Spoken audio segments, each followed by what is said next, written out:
Hi friends, ನೋಡಿ ಇವತ್ತು ಬಂದು ಫಸ್ಟ್ ಟೈಮ್ ಟ್ರೈ ಮಾಡಿದ್ದೀನಿ. ಎಷ್ಟು ಚೆನ್ನಾಗಿ ಮೈಸೂರು ಪಾಕ್ ಬಂದಿದೆ. ಟೇಸ್ಟು ಸಹ ಸೂಪರಾಗಿ ಆಗಿದೆ ಫ್ರೆಂಡ್ಸ್. ಒಂದ್ಸತಿ ಬೇಕು ಅಂತಂದರೆ ಈ ರೆಸಿಪಿ ಬೇಕು ಅಂತಂದರೆ ಕಾಮೆಂಟ್ ಮಾಡಿ. ಒಂದ್ಸತಿ ಯೂಟ್ಯೂಬಲ್ಲೇ ವಿಡಿಯೋ ಹಾಕ್ತೀನಿ. ಬನ್ನಿ ಫ್ರೆಂಡ್ಸ್. ನಮ್ಮ ಮೇಡಮ್ ನೋಡಿ ಫ್ರೆಂಡ್ಸ್, ನಮ್ಮ ಮೇಡಮ್ಗೆ ಕ್ಯಾಮ್ರಾ ಹಿಡ್ಕೊಂಡು ಎಷ್ಟು ಚೆನ್ನಾಗಿ ಫೋಸ್ ಕೊಡ್ತಾಳೆ, ಎಷ್ಟು ಚೆನ್ನಾಗಿ ಡ್ಯಾನ್ಸ್ ಮಾಡ್ತಾಳೆ. ಇವತ್ತು ಬಂದು ಒಂದು ಫೇಸ್ ಪ್ಯಾಕ್ ತೋರಿಸ್ಕೊಂಡು ಕೊಡ್ತೀನಿ. ಆ ಫೇಸ್ ಪ್ಯಾಕ್ ಬಂದು ವಿಟಮಿನ್ ಸಿ ಟ್ಯಾಬ್ಲೆಟ್ ಇರುತ್ತಲ್ಲ ಮೆಡಿಕಲ್ ಶಾಪಲ್ಲಿ ವಿಟಮಿನ್ ಸಿ ಟ್ಯಾಬ್ಲೆಟ್ ಕೊಡಿ ಅಂದರೆ ಕೊಡ್ತಾರೆ. ಅದನ್ನು ಇಂಟೇಕಾಗಿ ತೊಗೋಬೋದು. ನೆಕ್ಸ್ಟ್ ಬಂದು ಮೇಲೇನೂ ಯೂಸ್ ಮಾಡ್ಬೋದು. ಅದನ್ನು ಒಂದು ಟ್ಯಾಬ್ಲೆಟ್ ತೊಗೊಂಡು ಚೆನ್ನಾಗಿ ಕ್ರಷ್ ಮಾಡ್ಕೋಬೇಕಾಗುತ್ತೆ. ಚೆನ್ನಾಗಿ ನೈಸ್ ಪೌಡ್ರ್ ಹಾಕ್ಕೋಬೇಕಾಗುತ್ತೆ. ಅದನ್ನು ಸ್ವಲ್ಪ ಕ್ರಷ್ ಮಾಡಿಕೊಂಡು ಅದಕ್ಕೆ ಸ್ವಲ್ಪ ರೋಸ್ ವಾಟರು, ಸ್ವಲ್ಪ ಜೇನುತುಪ್ಪ ಹಾಕ್ಕೋಬೇಕಾಗುತ್ತೆ. ಎರಡೂ ಸ್ವಲ್ಪ ಮಿಕ್ಸ್ ಮಾಡಿಕೊಂಡು ನೋಡಿ ಈ ರೀತಿ ಚೆನ್ನಾಗಿ ಮಿಕ್ಸ್ ಮಾಡ್ಕೋಬೇಕಾಗುತ್ತೆ.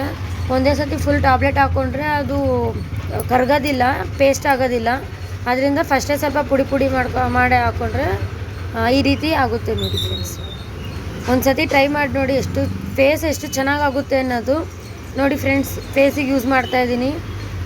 ನೋಡಿ ಈ ರೀತಿ ಬರುತ್ತೆ. ಪೂರಾ ನೈಸ್ ಮಾಡ್ಕೊಂಡು ನೀವು ಪೌಡರ್ ಎಷ್ಟು ಮಾಡ್ಕೊತೀರೋ ಅದ್ರ ಮೇಲೆ ಡಿಪೆಂಡ್ ಆಗುತ್ತೆ. ನೋಡಿ ಫ್ರೆಂಡ್, ಈ ರೀತಿ ಚೆನ್ನಾಗಿ ಫೇಸಿಗೆ ಹಾಕ್ಕೊಂಡು ಮಸಾಜ್ ಮಾಡ್ಕೋತೀನಿ. ಒಂದು ಸತಿ ಟ್ರೈ ಮಾಡಿ. ಡಾರ್ಕ್ ಸರ್ಕಲ್ ಹೋಗುತ್ತೆ, ಪಿಂಪಲ್ ಮಾರ್ಕ್ ಹೋಗುತ್ತೆ, ಆಮೇಲೆ ಬಂದು ಬ್ಲೆಮಿಷಿಯಸ್ ಹೋಗುತ್ತೆ. ಈವನ್ ಸ್ಕಿನ್ ಟೋನ್ ಇರುತ್ತಲ್ಲ, ಒಂದೊಂದು ಸೈಡು ಒಂದೊಂದು ರೀತಿಯಾಗಿ ಸ್ಕಿನ್ ಕಲರು ಅದು ಹೋಗುತ್ತೆ. ಡಾರ್ಕ್ ಸರ್ಕಲ್ ಹೋಗುತ್ತೆ. ಸ್ಕಿನ್ ಕಲರ್ ಚೆನ್ನಾಗಿ ಇಂಪ್ರೂವ್ಮೆಂಟ್ ಆಗುತ್ತೆ. ನೋಡಿ ಈ ರೀತಿ ಬೇಕಾದ್ರೆ ಚಿಕ್ಕ ಮಕ್ಳಿಗೂ ಯೂಸ್ ಮಾಡ್ಬೋದು, ಬಾಡಿಗೂ ಯೂಸ್ ಮಾಡ್ಬೋದು. ನೋಡಿ ನಾನು ಕೈಗೆ ಯೂಸ್ ಮಾಡ್ತೀನಿ. ಚೆನ್ನಾಗಿ ಮಸಾಜ್ ಮಾಡ್ಕೋಬೇಕಾಗುತ್ತೆ. ಒಂದು 5 ನಿಮಿಷ ಹಂಗೆ ಚೆನ್ನಾಗಿ ಮಸಾಜ್ ಮಾಡ್ಕೊಳ್ಳಿ. ಒಂದು ಸತಿ ಟ್ರೈ ಮಾಡಿ ನೋಡಿ.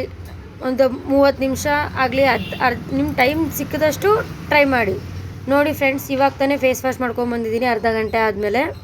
ನೋಡಿ ನಿಮ್ಮ ಮುಂದೆನೇ ಲೈವಲ್ಲೇ ರಿಸಲ್ಟ್ ತೋರಿಸ್ತೀನಿ. ನೋಡಿ ಫೇಸ್ ಎಷ್ಟು ಬ್ರೈಟಾಗಿ ಕಾಣಿಸುತ್ತೆ ಅನ್ನೋದು ನೀವೇ ನೋಡಿ. ನಾವು ಫಿಲ್ಟರ್ ಹಾಕಿದ್ರೂ ಸಹ ನಾರ್ಮಲಾಗಿ ಗೊತ್ತಾಗುತ್ತೆ. ಇದು ನಾರ್ಮಲಾಗೇ ಐತೆ ನೋಡಿ ಫ್ರೆಂಡ್ಸ್. ಯಾವುದು ಎಡಿಟ್ ಮಾಡಿಲ್ಲ, ಏನೂ ಮಾಡಿಲ್ಲ. ಫಸ್ಟಿಂದ ಲಾಸ್ಟ್ವರೆಗೂ ನೋಡಿ, ನಿಮಗೆ ಲೈವಲ್ಲೇ ಗೊತ್ತಾಗುತ್ತೆ. Okay friends.